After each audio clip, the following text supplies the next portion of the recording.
What is partitioning and why do we need it? How do we partition the data? What happens when we query data that is already partitioned? To know all this and more, let's dive in.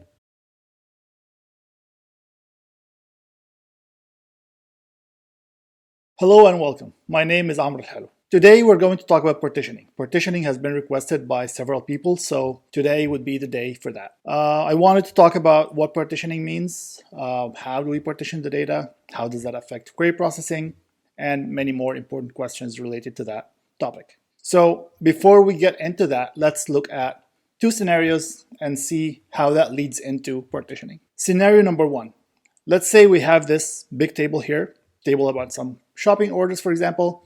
Each row represents one order. It has the order ID, the order date, the customer ID, as well as the amount. And suppose this is for some, online e-commerce website, something like Amazon, for example, right? Amazon gets usually around 9 to 10 million orders per day. So imagine if we want to keep all the data for the last 10 years, then we're talking about billions of rows in this table, right? Now, with that in mind, let's say that one of the common queries that we have is something like this. It selects all the orders between, two dates. And in this particular case, like these two dates are like 2 months apart, right? So you want to scan this huge table that has 10 years worth of data just to find these, 2 months worth of orders, right? So of course, like the brute force way to do that would be using a full table scan.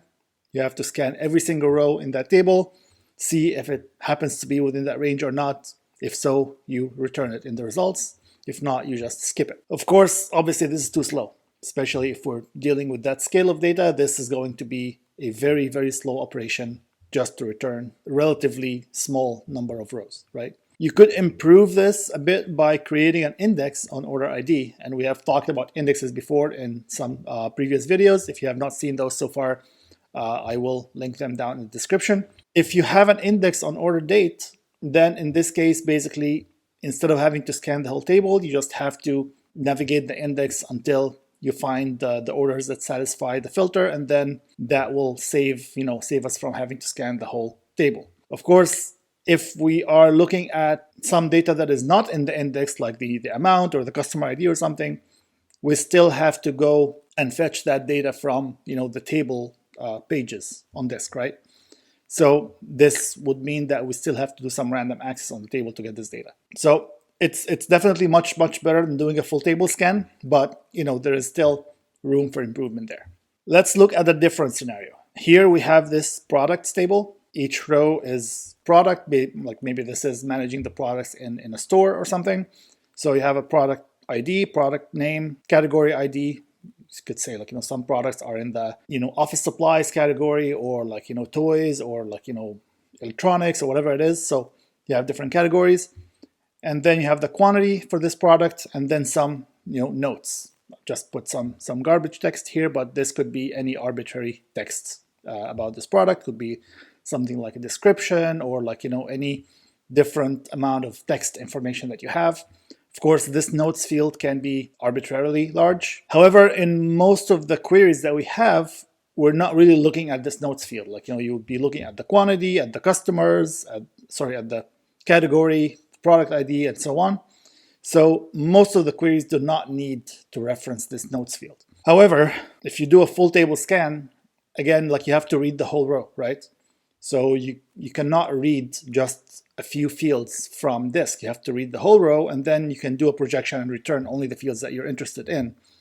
But this means that we're doing a lot of I/O because we're reading this huge notes field from disk, even though we don't really need it in the query. So this is if we do a full table scan. One way to get around this, there's obviously lots of different ways, but one potential way would be to create covering indexes, right? If we have a covering index, which means an index that contains all the fields or the columns that are needed for a given query, then you don't need to scan the table to get extra fields. For example, for the first query, if you have an index that covers both product ID and quantity, then you can just use the index and you don't have to go to the table.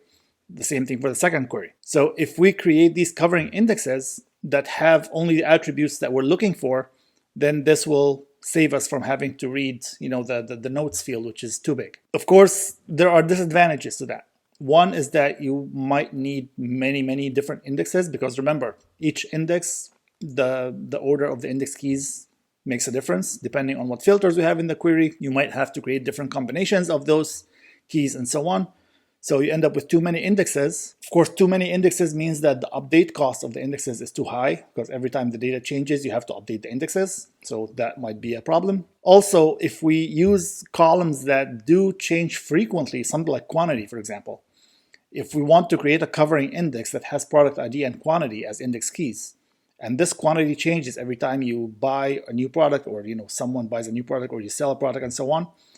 So this value changes all the time. So you may have to keep updating that index. Again, the update cost would be too high. This is not, a good field to use as part of the index key. So again, in both scenarios, indexes will help, but they're not sufficient. You might have to do something else, which leads us to, partitioning, what we're going to talk about today. And the funny thing is, if you have seen my previous videos, if you've seen the video about indexes, you might remember that I started by giving an example of, how do you fetch the data from a table. We also talked about full table scans. We kind of mentioned partitioning in passing, but then we focused on indexes, which, I don't know, some people may take that as a sign that indexes are better than partitioning. But now I'm kind of saying the opposite. I'm like, indexes did not help in this scenario, and we need to go to partitioning. So you might get the impression that I'm giving you some contradicting information or something, but in practice, this is not the case. In practice, actually, most of the time, we use both partitioning and indexing together to achieve the result that we need, because each of them provides different value, each of them provides different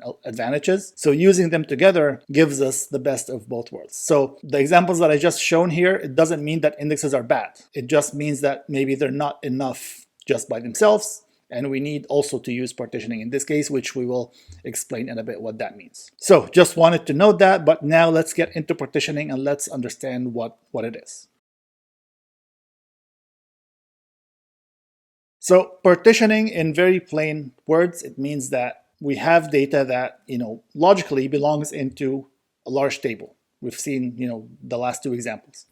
The table could be large in terms of the number of rows, or it could be large in terms of the size of each row, or both. So you just have a large table that has lots of data in it, right? Partitioning means splitting this table into multiple smaller tables. When you have multiple smaller tables, they're easier to manipulate, they're easier to manage, they're just easier usually to handle in many ways. So you start with the large table, and then you end up with these smaller partitions. The main benefits of partitioning, of course, the first thing that you can think of is improving the query performance. When you have these multiple partitions, instead of having one large table, you can decide on not scanning all of them. You can skip some of them. You can also only focus on the ones that actually contain the data that you need for the query, and focus on scanning those, and just exclude the rest of them. So that already reduces the amount of I/O, which improves the performance.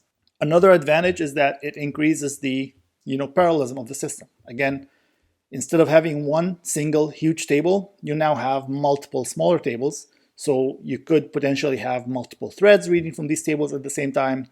It could also affect things like concurrency control that we talked about in the past. If you're using something like two-phase locking and you have to lock a table, now you could lock a single partition, and the other partitions will still be available for more read or write operations and so on. So parallelism, concurrency would improve. Manageability of the system becomes easier, again, having multiple smaller partitions.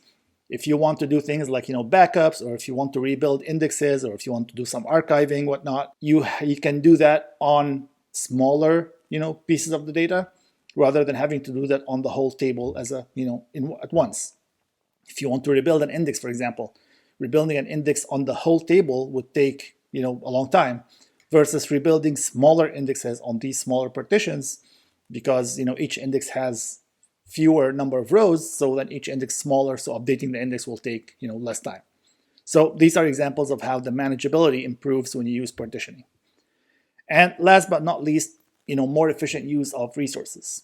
When you split the table into partitions, oftentimes you end up not accessing all the partitions in the same way. Some of them you might access way more than others. For example, if you're partitioning by date, you may end up using the more recent data a lot more than using the much older data. So the much older data, you can end up storing that on cheaper kind of storage, like magnetic disks and whatnot, as an archive, for example, or like historical data. Whereas the more recent one can be on faster storage, like SSDs, for example. So this way, the data that you use frequently is much faster than the older data. So these are all some of the benefits of partitioning. Now, let's get into the types of partitioning. At a high level, partitioning can be seen as two different types. The first type is called vertical partitioning. Vertical partitioning, it means splitting the data, vertically, like column-wise. So each partition will have a subset of the columns of the original data. So in this diagram, we can see like the original table has columns A, B, C, and D, and then each partition has a subset of these columns. Usually at least one column, which is usually the key, is repeated in all the partitions so that we can join them together and reconstruct the original table. Of course, just a quick comment here, whenever we do partitioning, the data is stored in the partitions. Basically, we don't have that original table anymore, right? So imagine that the original table is just like a conceptual view of what that data looked like, but it is physically stored in the individual partitions. So if you want to reconstruct the original rows given this vertical partitioning, that's why we need to have the key in all of them so that we can join on that and reconstruct the original rows again. So this is what vertical partitioning means. Of course, the other type would be horizontal partitioning, which means that you split the data by rows rather than columns. So each partition has a subset of the rows of the original data. All the subsets in this case have the same schema. They all have the same set of columns, but each of them has a different set of rows. So again, this is a different way of splitting the data. Each of these has its different uses, and we'll talk about that right now. So let's start with vertical partitioning. As I said, vertical partitioning means splitting by columns, right? So if we go back to the example of the products that had this huge notes column, since we don't use that column much, we might just split into two partitions. One partition that has the data that we use frequently, and the other partition that has this notes field, which we do not use frequently. Having those two partitions, it means that most of our queries, the ones that access the category or the quantity or the product ID, will end up touching only the first partition. So we don't need to do any I/O for the notes field, which is pretty big. So that improves performance a lot. And as I've said before, both partitions need to have the product ID so that if we ever need to get the full data about any product, we can join the rows from both partitions and basically reconstruct the original data. So what is vertical partitioning used for? Vertical partitioning is good to use when the columns that you have different access patterns or different access frequency. As you have seen in the example, if you access some of the columns a lot more frequently than you access the others, then that would be a good indication that you should probably do some vertical partitioning, store the columns that you need frequently together, and then split the other ones off into a different partition so that you don't need to read them all the time. Another use for vertical partitioning is dealing with sensitive data. If you have columns that are have some kind of sensitive information or information that should be private and not everyone should be allowed to see that information, then you could also split that column into a different partition, give that partition, different permissions and so on. So not everyone will be able to access the data in that partition. Most people will, let's say, will have access to the more, public parts of the data. And then of course, those who have the access or the permissions are able to see the classified data, are able to join both data to construct the whole row and so on. So dealing with private data or sensitive data is another use for vertical partitioning. How is vertical partitioning done in practice in our database management systems, right? Most database systems do not provide any special syntax or anything like that to handle vertical partitioning. Basically, you treat it as if you're treating separate tables. You do it manually. So if you have, let's say, the example that we've seen, the products table, and if we would rather partition it into two different tables, then most database systems will just ask you to, instead of creating it as a single table, you just create it as two separate create statements. Each of them would have a different name. You would structure them as we've seen with the primary key used in both of them, and then the columns are split across both tables. So basically you can think of it as you're modifying the schema design from one table into two different tables that have a one-to-one relationship.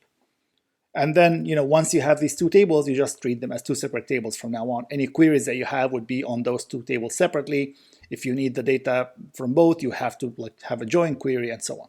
So there is no special syntax in most of the cases, and you just deal with it as separate tables. So again, once you have these two tables, let's say in our example, they will look like this. If you want to insert a new row, for example, you have a new product that you want to add. So you need to manually, or on the application side, you need to split that into two different insert statements, one for each table, and then do the insert separately in those two tables. Of course, you have to be careful to include the right primary key in both of them, so that if you ever need to join, then that would work.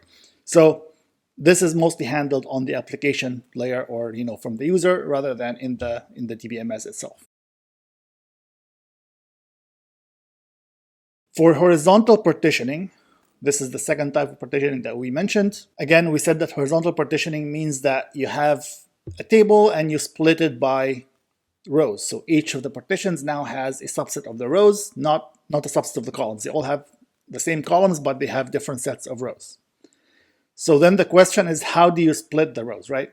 Based on what criteria? So usually for horizontal partitioning, you have to define something called the partitioning key. The partitioning key is one or more of the columns of the table, and you basically apply some kind of decision making on the partitioning key to decide which partition a row should go to. There are three most common ways of doing the partitioning. There's hash partitioning, range partitioning, and list partitioning. So we'll go through each of these, explain what they mean, and then when to use each of them. So these are all kinds of horizontal partitioning. So the first is range partitioning, right? So again, imagine that we have this table here. Suppose that we're going to choose the order date to be the partitioning key, right? So by choosing that as a partitioning key and saying that we have range partitioning, we have to specify the range that maps to every partition. So we would say that from this date to this date goes to partition number 0. From this date to this date goes to partition number 1. From this date to this date goes to partition number 2, and so on. Of course, these ranges cannot be overlapping, so each range must be completely, distinct. And again, of course, the ranges are referencing the partitioning key. So based on, if you want to insert a new row, for example, the system would detect the value of the order key in that row, figure out which of these ranges it belongs to, and put it in the corresponding partition. So this is what range partitioning means. Each range you have to specify the start and the end of that range. The second type is list partitioning. It's similar to ranges, but instead of specifying a range, you specify a list of values. So here, for example, let's say we choose the country column as the partitioning key. So you could say, for example, if the country is Argentina or Brazil, this will go to the first partition. If it's Austria or Belgium, or maybe some European countries, it will go to the second partition. If it's Canada or the USA, we'll go to the third partition, and so on. So instead of a range, here you have some discrete values. Again, it depends on the type of column that you have. We'll get into that in a bit. The third type is hash partitioning. Again, you have to select the partitioning key. And this time, first of all, you define the number of partitions that we have. And then based on that, basically you apply a hash function on the partitioning key, and then modulo the number of partitions. And depending on the value, it goes to either partition. So here, for example, because we have 3 partitions, so we do hash of customer ID modulo 3. The result could be either 0 or 1 or 2, which will decide which partition to go to. Of course, if you have 50 partitions, then you do modulo 50, and so on. So these are the 3 main ways of doing horizontal partitioning. When do you use each of them? When should you use range versus list versus hash partitioning, right? So range partitioning is best to use when you have a partitioning key that naturally has ranges in it. For example, if we're talking about dates usually have ranges, right? From January to March, or whatever the dates are. If you're talking about numerical, ranges, things like salaries, for example, or student grades or product prices, something like that. Things that have ranges and that I usually use in queries, on those ranges. So those would be good candidates to use range partitioning with. List partitioning is good for values that have discrete values. Things like countries, categories, regions, departments, things like that, where ranges don't really make sense, but the individual values make more sense. So then you use list partitioning. If the partitioning key doesn't really naturally, lend itself to ranges or lists, then hash partitioning would be the way to go, because it more or less gives you, a uniform distribution across all partitions, because you're using this hash function. Hash functions tend to give a uniform result. So these are the three types, and when to use each of them. Now, looking at the database management system support, what does this look like in practice? Contrary to vertical partitioning, horizontal partitioning usually has some special syntax that you use. You can define a partition table. You can say whether you're using hash partitioning or range partitioning or whatever kind of partitioning they use, what the partitioning key is, and the system will take that into account. If you want to insert rows, if you want to query the table, you usually query the top level table, the original one, even though the data is stored in the partitions, but you deal with the top level one, and then the system will automatically redirect you to the partition that is relevant to the query. Whether you're inserting new data, it will insert the data in the correct partition. Or if you're querying data, it will figure out which partitions to scan and which partitions to exclude, and so on. So this is usually something that happens, automatically in most database systems. All right, let's do a demo in Postgres just to see how partitioning works. So first of all, I'm going to create this table here. This is table orders. It has order ID, order date, and amount. And the primary key here is order ID and order date. The order ID is a serial column. So basically, I don't need to enter the value. It just increments automatically with every row that I add. And then I want to specify that this is a partition table, not just a regular table. So I need to specify this partition by clause at the end. And I also specify the partitioning type, whether it's range or list or hash, the types that we talked about. So in this case, I'm going to choose range. And then you specify what is the partitioning key, in which case here we specify the order date. So I'm partitioning by order date and by ranges. So whenever the order date is in any particular range, this will tell the system which partition to look at or which partition to put the data in. So let me execute this statement. So now we have created the orders table. In Postgres specifically, maybe this is different in other systems, but in Postgres, you actually have to also create manually the individual partitions as well. So we have to execute these create tables statements for every single partition. So for each of them, we give the partition a name. We specify that this is a partition of the orders table that we just created. And then we also specify, since we chose here range partitioning, we need to specify the range of each of these partitions. So for example, this first partition is from January 1st to April 1st, right? And and the same for each of the other partitions as well. Let's create those 4 tables.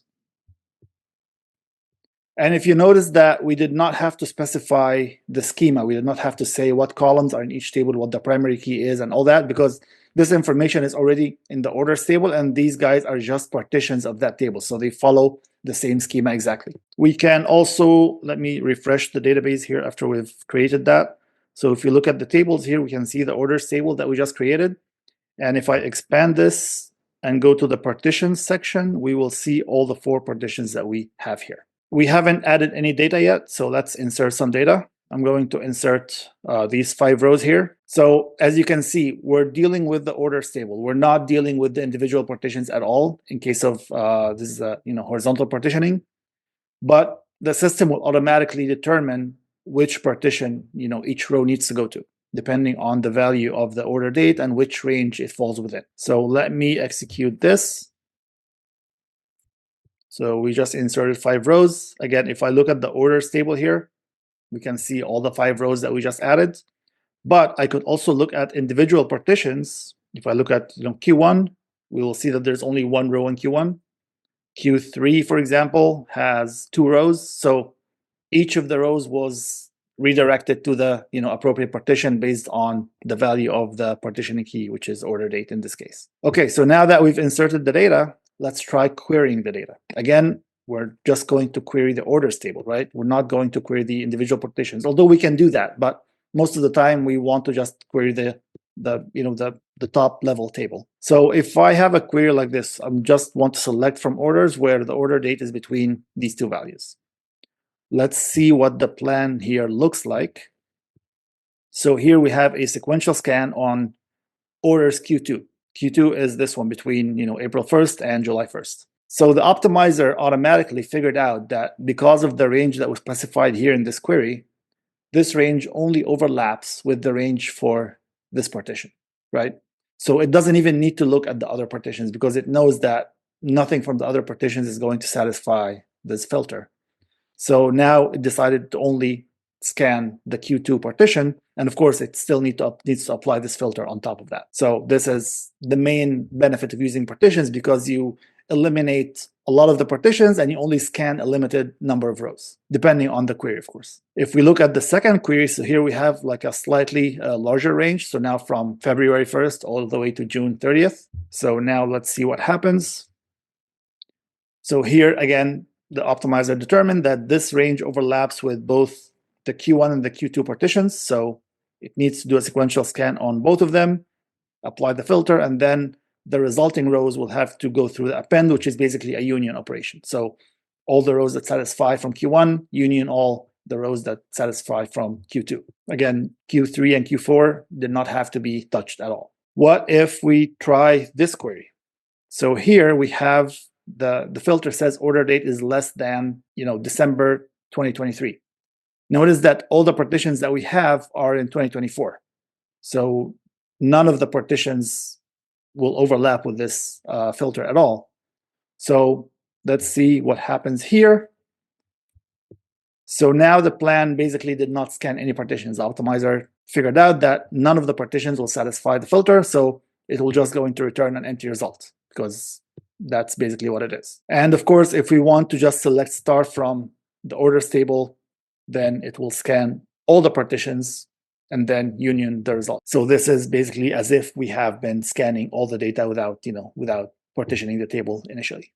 So this is basically what partitioning looks like in Postgres. Again, we tried range partitioning, but you could do the same thing using either list or hash partitioning as well. Of course, the syntax will be slightly different, because instead of specifying a range here, you would specify either a list of values or it will just use the hash function that it has by default. All right, now let's look at some design considerations. If you're doing partitioning, what are the best practices, for example, or what are things to keep in mind while you're doing that? One of the most important things, of course, is choosing the correct partitioning key, right? The partitioning key should be something that you're filtering on, you're querying most of the time, so that it would help you exclude some partitions and limit the number of partitions that you're dealing with. If you choose the wrong partition key, you'll end up scanning the whole table anyway. So this is something that you have to be really careful about, and this depends on your application and the queries that you have. The second thing is you need to avoid over partitioning. One mistake that some people fall into is they want to make the partitions as granular as possible, so that they try to exclude as many of them as possible, but then they end up with too many partitions. Having too many partitions adds a lot of overhead. For example, when you're inserting new data, right, the system needs to compare the data that you're inserting to all the different partitions to figure out which partition to go to. This takes time, this takes overhead.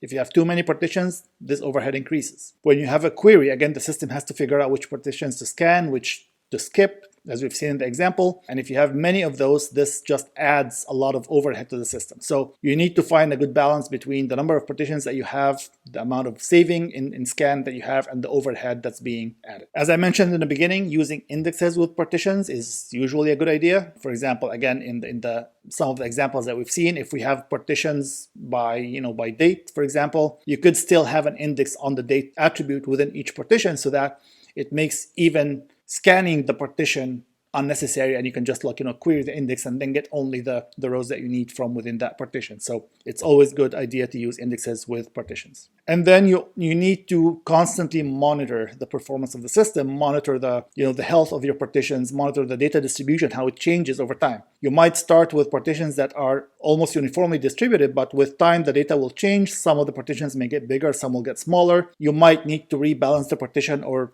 change the partition ranges that you have and so on to try to make the data more uniform again. So this is something that you also have to keep in mind. This takes us into some of the challenges that many people face. One thing is, as we mentioned, the skewed data distribution. If you end up with partitions that are not balanced, you might have one partition that is too big, some other partitions that are too small, which means that in many cases you're almost scanning the whole table plus the overhead of dealing with the partitions. So this is why you have to monitor that and try to rebalance them every now and then. Having complex queries that access too many partitions all the time is not good. Ideally, most of your queries should only touch a few number of partitions. The more partitions each query scans, the more overhead it adds. Again, you end up scanning more partitions, which means that you're approaching the full table scan, plus the overhead of deciding which partitions to scan and which to skip and all that. So again, you're adding a lot of overhead and not saving a lot in return. So ideally, this should happen only in a very few number of queries, whereas most queries should not have to scan most partitions. And then, as I mentioned, since you have to monitor and kind of do maintenance on your partitions, this also adds overhead. So this is something that you have to factor in if you decide to do partitioning. One last thing that I wanted to talk about today is the difference between partitioning and sharding. These are two terms that are often used interchangeably, from some people, but there is a slight distinction between them. Sharding is basically it's one type of horizontal partitioning. Horizontal partitioning, again, when we talked about that, we said that it means splitting a big table into multiple tables with a subset of the rows in each of them, but all of them having the same schema. So this is the definition of horizontal partitioning. All the partitioning that we talked about today, and as we've seen in the demo, the partitions are all part of the same database. It's just a way of organizing the data into different tables, but they're still within the same database, within the same server, and all that. If you take these partitions, and instead of doing the partitions within the database, you do them on different databases or on different servers or nodes, then now this is sharding. So partitioning means all the different parts are inside the same database. Sharding means all the different parts are on different databases or different servers, right? This is something that usually we see in the context of distributed databases. When we want to scale the database horizontally, then sharding is one of the techniques used for that. By splitting the data across multiple database instances or multiple servers, this provides that scalability. Of course, this adds a whole layer of complexity when you're trying to query that data. Then you need to coordinate between all these databases, figure out how to move the data from one server to another and all that. Oftentimes, these servers can be actually in different locations, could be distributed all across the globe. So data movement becomes a factor in the query cost. So a lot of complexity comes with sharding, which I'm not going to get into today. This will need a separate video to talk about sharding and distributed databases and so on. But I just wanted to highlight the difference between partitioning and sharding in case you hear the two terms, then you know what the difference is. So to summarize what we've talked about today, again, today we talked about partitioning, which is a powerful strategy or tool to improve database performance. We talked about the different kinds of partitioning, mainly vertical and horizontal partitioning, basically how do you split the data, whether it's by columns or by rows. For horizontal partitioning, we also talked about the different partitioning types there, which is range partitioning, list partitioning, and hash partitioning using the partitioning key. And the partitioning key is something that you have to choose based on your use cases, your queries, your application. We saw how query processing takes partitioning into account, something that we've seen also in the demo. When you have a query, the system will decide which partitions it needs to scan, which partitions it can safely exclude. And then lastly, we talked about the difference between partitions and sharding. Hopefully this was a useful video, and hopefully it clarified what partitioning means, where it's used, how it's used, what the different types are. As usual, if you have any questions or comments, please leave them below and I will try to get to them as fast as I can. If you found the video helpful, please hit the like button. If you have not subscribed to the channel already, please do. This helps me a lot. And with that, Thank you so much for watching, and I will see you in the next video.